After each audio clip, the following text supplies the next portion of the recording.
எந்த முகாந்திரமும் இல்லாம எதற்காக இந்த அனைத்து கட்சி கூட்டம்? இது மக்களிடம் ஒரு பயத்தை ஏற்படுத்துவதற்காக மட்டும்தான் முதலமைச்சர் அதை கூட்டியிருக்கிறாங்க. நாங்க புறக்கணிப்பதற்கு முன்பு கேள்விகள் கேட்டோம். ஐயா, தமிழ்நாட்டுக்கு 8 எம்பி குறையும் சொல்றீங்களே, எப்படி, யார் சொன்னாங்க சொல்லுங்க, நாங்க வர்றோம்.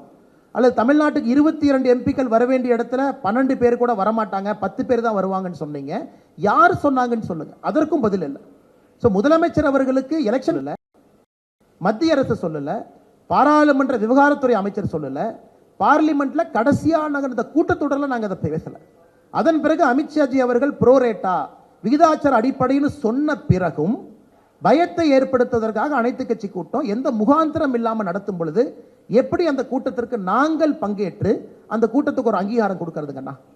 நாளைக்கு மத்திய அரசு ஒரு அறிக்கை கொடுக்கிறாங்க, நாங்க 2026 செய்ய போறோம் அப்படின்னா நாங்க வர்றோம் அனைத்து கட்சி கூட்டத்துக்கு. ஏன்னா அது கொள்கை முடிவு, கிளாரிபிகேஷன் நாங்க கொடுக்கிறோம். முதலமைச்சர் கூட்டுட்டோம், உங்களுடைய பயம் ஐயம் எல்லாம் சொல்லுங்க, நாங்க கிளாரிஃபை பண்றோம். யாருமே சொல்லாம நீங்களாக ஒரு கூட்டத்தை கூட்டும் பொழுது அந்த கூட்டத்திற்கு எப்படி நாங்க அங்கீகாரம் கொடுக்கறதுங்கண்ணா?